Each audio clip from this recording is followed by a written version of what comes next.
Hi, welcome to the table. My name's Jonathan Hicks. I'm Steve Rain. And I'm Mark Windle. And welcome to House Rules, which is a new segment we've got where essentially one of us knows the rules to a game. So in this case, we've got Champions of Hara, which has just arrived for me from Kickstarter, and I've played the game, so I know how it plays. But Steve and Mark haven't got a clue how the game plays. They've not seen the rules. Well, what I've done is laid out the game in front of them at the start of the game. So I shouldn't really say too much, but they probably figured out they've each got a character, and they're going to try and guess the rules essentially. So they're going to be house ruling it because they've lost the rule book, so to speak, and they're going to try and figure out how could you possibly play this game. And then afterwards, I'll come back and tell them what bits they got right, what bits they didn't get right, and we'll see how close they can get to what the actual rules are just by guessing. Do you think you stand a good chance for this game? This is not my sort of game generally, so probably not. I think I'm going to rely heavily on Mark here. What kind of game do you think it is? What kind of game? Is it cooperative? Well, there's definitely some area control of something related to each of the colours. There's numbers on the board. There's loads of stuff going on. I've had a brief look as Jonathan been talking. I'm going to give you a clue. Yes. You can play this game cooperatively or competitively. Because it's 1 to 4 players. So. And we've set this up as a competitive game. Okay. So that's as much as I'm going to give you. So let's see how they do. Okay. So thanks, Jonathan, for this task. We've got Mark and I have had a 3 or 4 minute look round at all the icons that we've got in front of us, just to to save that dead time on air. But Mark, have you found anything useful? Well, thematically, I'm thinking you're in Dream. You're in essentially Dream, and you can move around the board fighting. I'm assuming they're almost the equivalent of nightmarish monsters, because by the nature of the different areas and the time, everything's related to night. And there's things like dreamstones, which kind of give that away. Either you're going into your dreams to go into these different areas, or you are asleep. Yeah. I mean, your character's got this. So on there, it's a picture of you with a giant hand, and your character's actually got this weird, kind of avatar, apparition behind her. My guy's got some sort of weapon on his hand. And looking through these item cards, artisan hand cannon, effectively. They are the cards are weird. So basically, it looks like you can have them in your hand or on the table. In your hand, you play them, you do the ability, then you flip them around, and then when they're on the table, you kind of pick it up and do the different ability and put it back in your hand. Yeah, so essentially, it's your way of gaining cards back into your hand, and so there must be ways then to gain your further better cards. We've got a stack. We've got a stack of other cards here. Now, my cards here are coloured. There seems to be 3 or 4 colours in the game. So basically, looking at these, you've got green, red, and blue. And then there's gold as well, isn't there? Which is which is almost like power of different of type. Because that's, I'm assuming, your health. Is this one spirit? Spirit, yeah. So which you have to spend sometimes. It's some sort of currency essentially. I wonder if that's. Did you start on 7 and 7? I was given it 8 and 6. Okay, I'm 7 and 7. Now it says. It says here, I've got an ability. It says once per day you may choose to gain 1 health and 1 spirit. If you flip it over, it's dull, which means that the game must be split into days. That would make sense. Maybe a dream and then you wake up. Well, I wonder if that relates to the fact that it goes dawn, dusk, dawn, dusk, dawn round the. If you end your turn in the space, you may gain stuff, so you can kind of recharge. So these, I'm assuming, are literally spaces you're moving, because if you can end on a specific space. So these aren't area controls majorities, and one thing takes. You look like you do move between. It feels like if it's a game that Jonathan's backed, it is a game where you go around stomping around the board, fighting monsters and doing adventures. Yeah, because I mean, some of these are events, such as this one looks like it adjusts the blue spirit, right? Over the crashing. Choose one, lose 3 spirit, and then move 1, so it means I can move, or I take 3 damage, which would be on that side, and then gain 2 gold energy. How do you gain gold energy? So I know how you gain the other energy. Because there's something on there. That's a good question that I don't have an answer to, unless these are gold energy, which I don't think they are. Now, you've got something under you. I've got runes under me, and you've got fear under you. Yes. Is this an ability you have? Because basically, you've got a little slider to indicate how many. It almost seems that either I cause or get worse, as in I start scared or get. Well, because the more terrified you are, maybe is to do with how powerful this guy is. Possibly, yes. Though I mean, I start at 0 according to Jonathan, so yes, it just suggests I go scared, then terrified. I start on 3 runes. I imagine having more runes is better. So each character has a good difference in some way. Their asymmetric powers. Okay, so let's assume that on our turn we can kind of move some number of spaces. And should we have a look at a monster and see how we do that? So if we flip over, so this is a monster called Baku Leak, and it's got some items. Now on the right hand side, it's got the items that kind of match the 3 different or 4 different colours of power. So here it has 1 red, no green. Do you think if you defeat blue, that, you get 1 red? or it takes you 1 red to defeat it? I would assume that's health, attack and defence would be my way of reading should we those. look at a different monster? Should we have a look? So we're going to look at all the monsters in this section. It's the same one there. A Dream Hunter.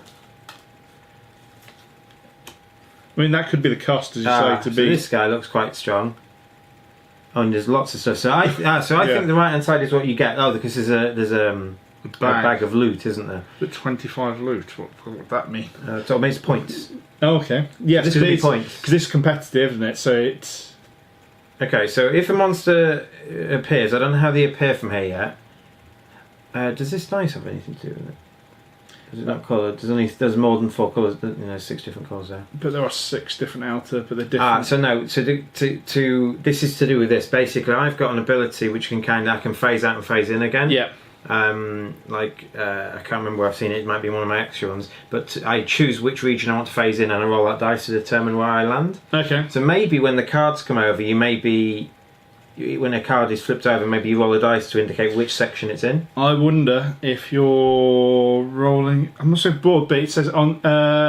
If you get critical, roll a dice when a monster attacks and roll 5 or 6. The monster. No, so basically they're monster abilities. Yes. So this monster, one of the things is strong. It's armoured, aggressive, critical. Yeah, that makes sense. So a monster attacks monster attacks by a 5 or 6, it would be a critical. If they have a critical ability. Yeah. Armoured means you can't attack them from far away. So there must be ways. Yeah, well, I can use my thing to deal with damage range 1. Yeah. So I think most of the time you can do range 0 means you're on the same square. Range 1 means 1 square, 1 hex away. And if they're armoured, you can't do ranged attacks, but you can still target them with abilities. If they're aggressive, it attacks straight away.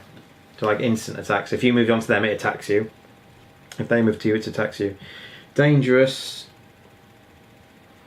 Oh, basically, if you kill this monster and it can reach you, it gets like a death attack. Okay. So these are different abilities. So these are abilities the monster has. I imagine it is some sort of dice rolling action. Critical.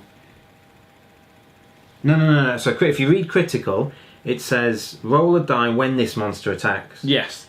So normally it always attacks. Yeah. Probably causes 1 damage because in the case I'm sure that's 1 damage. That's his defense. So you've got to release that damage before you do any damage to his health, because has to be in every other game with the armor. It makes sense if this is attack and defense. I mean, hearts is clearly health. And they will have spirit. Spirit must be just a resource we can use because we are dream walkers. Yeah, of some sort, I guess. It sort of makes sense. And this is what you get. So I assume that if you defeat any of these monsters, you get a red, some sort of red thing, and then this will get you 2 blue energy. What is it? Energy? Yeah. The power essentially. Yeah. That you spend. And do you use that to then deal with the events? So if you have an event, that's got an event here. Fail. First of all, to activate this event, do you need to be able to pay 1 green? Do you think? Because you do something and you get rewards here, but this clearly isn't a reward. This must be. Or does everybody on that area gain 1 green? It seems weird that you gain this and then you gain something else. Yeah. Success, gain 1 item. So you gain an item. So that's what you've got to pay. So 5 of what? What's that? 5 of. Or that's how you got it. Is that just a. Then something to spirit to roll dice. Oh, is it a dice roll plus your spirit is going to be 5? Yeah, but plus it's 5's got to be bigger than your spirit's got to be bigger than your dice roll. So do you go? Or could you either supplement your dice roll with spirit, as in, so if I pay 2, I then need a 3 or more to succeed. Or does it? Why has it got a picture of 2 dice? We've only got 1 dice in the game. Oh, we've got this dice as well. Yeah, There's not I don't know. Should we have a look at a different one? So, This one's just a choose, so this one's just a choose. So you need... I wonder if you need this to be able to do this ability. Possibly. So basically I can feed the puppy, discard an item, gain a gold energy. Or back away slowly. Search. If I back away slowly, I search for the nether beast. Oh, that's this. Oh, I don't want to do that. So maybe that is something. I think you might have to pay that. Okay. And if you don't have an item, or maybe it is a gain. It's hard to tell, isn't it? Yeah, I mean, I don't think we've got enough information. Well, do you think this is gain? This is gain, isn't it? If we beat them.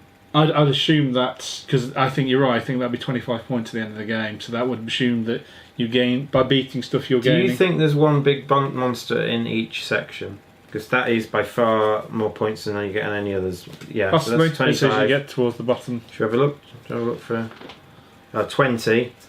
10. Oh, it's on the bottom. There's two 20s in here. 13. 16. It's two 16s. Yeah, there's a few more in here. Big ones. So what happens here, do you think, as you cross these? Do you think you need to have this symbols What, to to spend pay across, that to move across the... yeah, or to go around this section? Hard. I'm not sure. Possibly. It's hard to tell with what with the information we have. I'm sure they're relevant, those spots. Though they are also perfectly the size of your miniature. So I wonder if that's important, the fact that they are actual spots. Maybe. I don't know. So what's the dusk pile? So that gains you, yeah. That's so their energy that you're gaining. So 8. No, I think because gold energy is really hard to come by, or at least it's hard, there's nowhere to track it necessarily. I think you pay this to have a go at that. Succeed, you gain 1 of each energy. I wonder if this is the. I wonder if that is supplemented, but it's the order that you do it in. So in this case, you roll the dice first, then so I'd need to spend then 7 to get above. To get 8 or above, while the other one I had to pre-spend, so I'd go, I'm allocating 4, so it affects my, because the order of those is different. On the other one, spirit was used first. Whether that's you're comparing to it or not, I don't know. But it's got the hand, so that suggests that you're spending. Yeah. So I would say that in this case, you do the dice roll first, and then you spend the spirit. While the other one, you spend the spirit first and then you do the dice roll. Why is it a greater than symbol? I don't know. I mean, if I was reading this mathematically, it says 8 is greater than the roll of the dice, which is greater than the spirit. It's very hard to get on a d6 though, 8. So that yeah, but there's 2 dice there. Yeah. Also, we get monsters in this deck. In the dusk deck. Yes, and these are some good points. 21 points for that one. Assuming they're put. I'm assuming they're put. Yeah. I think this is rewards. How do you track gold energy? That gets you 7 gold energy if you kill it. There's world shifts over here as well. They affect the events that affect everything on the board. Thomas Evening's first robotic assistant switch location of Arechi Waste and the dojo. So Arechi Waste is this one and the dojo is this one. So they actually... Keeping orientations the same. Then the player with the least total energy may choose to prove their worth. So this is some sort of test. Mm-hmm. Fail. You take 2 damage and gain a dreamstone if you keep it card. So this kind of warps. This is like the dreams kind of thing. Does that make sense? We've got a dreamstone as well. So do you have one? Yep, I start with one, which seems fairly important because that allows me to spawn the cards in this. Spawn the top card of the current world. Yeah. So these you use to spawn the events. You can only use 1 dreamstone per turn. You can only carry 2 dreamstones at a time. So dreamstones do the same. Spawn the top card. They're all the same. No. The first few are the same, but I think these are the rest in alphabetical order. Which they just pull that. I think there's an event in here which was do something, and if you succeed or you fail, you search the deck for the sword. So they're not something. random. They're just. So I think the dreamstones are the items you pick up, and you can only use 2 at a time. Yeah, and they're obviously very important to the way of triggering these. And you can only use 1 per turn. while on an empty space. So basically, if I moved here, I could use a Dreamstone to. And also, you know what's coming because it says monster event on the back, and because this is the competitive version of it, you want to spawn monsters because you want to gain the cards, so you want to face what you think you can beat. I guess there's a leaning on different colours, but Or if you stack the deck. yeah. Okay. And then there's some sort of end game condition where you've defeated so many monsters, or maybe it's a certain number of days. Yeah, some number of days, go through a certain number of these cards, maybe. Or the world shifts in. Mm-hmm. I think that probably hits our limits. I don't think I'm gonna get any more information than that. So shall we call Jonathan back? Yes, and let's see what he thinks we did. Jonathan! Alright, well, I'm back. And can I say, first of all, I think you did really well. You got far more of the rules correct than I was expecting you to get. So, well done on that. A few key things. I was very impressed that you figured out how the cards worked. Much of the way you take actions and do things in this game is through card play. And as they said, you have the top half of the cards is in hand, and when you play it from your hand, it does one thing. And then on the table, it kind of flips around the other way. And if you're playing a card from the table, it does the other thing and it comes back into your hand. So you have to kind of time how you're using the cards and flipping them around, because you can't play it down and get it back at the same time. You play it, it sort of taps, and then it flips round to the other side and you play it and it comes back. Over the course of a day or something? Yes, so each time you have a turn, you can play cards from your hand or cards from the table or a combination of the two, but you can't do a hand card, have it switch, and do the table card as well. You have to choose carefully. So you did very well with that. One thing you didn't quite figure out is that, which I'm not sure is immediately obvious, is that each round effectively you spawn more monsters and events. So at the start of each day, this tracks the days in the middle, so it goes dawn, dusk for the different days. And you would spawn the top card, and if it's day 2, then this goes on the number 2 here. So as you're going through the game, these things are all spawning into different locations. Then you kind of travel to here, and you encounter the monster. Now, if we look at the monsters, you did very well with this as well. So the top number here is the health. That's what you have got to defeat. And again, if you look on your actual card, you've got some cards that says deal a certain number of damage. So if you manage to deal 3 damage, you beat it. At the end of your go, any monsters in range, and this number at the bottom is the range of the monster. So it's not defense as such, but if it's within that range of you, it does that much damage to you. Now, in terms of the board, you did very well on this. It is health on the left, spirit on the right, and these 3 coloured scales are the energy. That's right, different colours of energy, and which you're going to get as reward. So on the right hand side, in this case, you get 1 red energy, 1 green energy. So you pretty much figured that out. Gold energy, you were struggling a little bit on. Essentially, it's wild. So for gold energy, it can be any colour you like. Because there was no way to track it. And we were still like, well, how do you track it? That's right. And you talked about levelling up. You do have advanced cards in the deck here. As these amounts of energy move up, when it gets to these spaces in the middle, you get to acquire the appropriate cards. So cards. The colours of the cards here match the colours of the energy. So I can get, there's 2 blue cards, and if I get one there and one there. So, well, you get one, you get to pick one of them here. Yeah, and one of them here. And not necessarily. There's a special ultimate card, they call it, and if you get to the top of one of the tracks, you get your ultimate card. Now, one question that I will just ask you at this point is, how do you think you win the game? Because you didn't quite get onto that. Well, our guess would be that now that when you get to end of day 6, it's whoever's killed the highest number in the treasure bags of the monsters. Okay, and I think it's tricky to figure this one out. Essentially, if there's no number in the treasure bag, you don't get anything at all. But if there is a number in the treasure bag, the numbers there correspond to the item numbers. So you would take items. Didn't see because there was 0. That's right. They're always 0 to start with, the Dreamstones. Yeah. But then the rest of these are all numbered with different numbers on the back. So that's what the bag corresponds to. Then I don't know how we win. So you might kill it and you get an electric axe and it gives you some special ability. So the way you win is you just have to get maximum energy in blue, red and green. Okay. That's it. So, and that's why the gold end is quite important, because if you're lagging behind in one colour, it allows you to move up on the colour you're lowest on effectively. Okay. So on the events, do you gain that? So you automatically gain the thing at the top on these events, and you spotted actually, which I was very impressed with, that these things are in a different order depending on what kind of card comes out.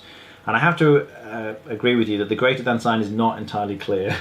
It just means that this happens before this, which happens before this. So you just have to read it left to right. Okay. So this is the target number, so in this case you need to beat a 5. Mm-hmm. This says you spend your spirit, and you kind of realised this spirit, you didn't make the connection with the I think we did. Well, I think that was you? assumed. I assumed. Okay, fine. So you might decide to spend 3 spirit, and then you roll a dice, and you add that to that, and if you get 5 or more, then you succeed. Yeah, I think Mark, Which is the point the other way around, because you can That's spend right. if you roll a dice and then you can pay off. Yeah, I think much that. easier I think that way. that got that. Yeah. All right. Good. It does have a picture of 2 dice, but you only roll 1 dice. I've no idea why. The graphic design. The symbology Expansion. there. The symbology there messed me up. Yes, indeed. But aside from that, I think you did really well. The world shift, you did well to pick up on these. With these, you actually physically pick up the Move tiles and swap keeping the orientation with another one. Yeah. So you might move over here thinking, "Oh, I need to get to this place," and suddenly it swaps with one on the other side. Which means that if you want to get back to the dojo and heal yourself, That's right. it's further away. Yes. Yeah. The dusk, just you notice again around the edge, you got the dawn and the dusk and the non-dusk. Every time you get to dusk, it just spawns some more of these cards depending on the number of players. So it just adds more. And if you had to put them in random places, you kind of use this. That's right. This one, I don't know if you spotted this, but essentially These are colours. the worlds. That's right. So if you roll this one, it's going to spawn on one of these, and whatever you roll here tells you the number around. Okay. For the numbers So you roll of the 2 hex. dice. And That's right, and it just tells you where to spawn. So yeah, that was Champions of Hara. So if you had to give us a rating out of 10 for Ooh. our attempts at working out the rules, what would you give us? I'd give you an 8 out of 10. Yeah. I thought you did very well. Actually, yeah, you also picked up on these effectively resources, and you were right saying that this actually, she gets better as she gets more scared and more terrified because the sort of ghost thing. Her fear gets bigger. That's right, and then she can use that as a weapon. So I was very impressed. But I get Picked up worse. on that. Yes, you want to have more runes. Yeah. So you spend them to use your abilities, And then I have to try and find somewhere to do and there are ways of getting them back. Because the runes power my weapon, it seems. Yes, And other stuff. Yeah, they make your abilities better in various different Right. ways. Oh, these actually is one final thing. This is still tokens. I didn't I'm know not sure that. if you figured out. There are some items you can get. These Use ones. It's like Yeah, number they're of uses or something Yes. like that. Oh, that's right. Very good. So there's not in that deck. There'll be are some items in there, things, which, that's right. Which when you get them, there's like a space in the middle. It'll be in this deck, I imagine. This deck's somewhere that, and it There. gives you a certain number of charges. There we go. You found So one. you put the 2 to the top. That's right. you've So got this 2. means you've got 2 uses. You put the 2 there, and every time you use it, you rotate it to indicate you've used it Okay. once. So, And yeah. then when you've got when it's gone from one, you just set it away. That's right, and it goes away. Okay. All right, well done. Well, I hope you enjoyed watching that. That was House Rules. If you enjoyed it, let us know, and we'll try and do some more. I will pick the game next time. All right, thanks very much for watching. My name's Jonathan Hicks. I'll Steve Rain. And I'm Mark Windle. See ya.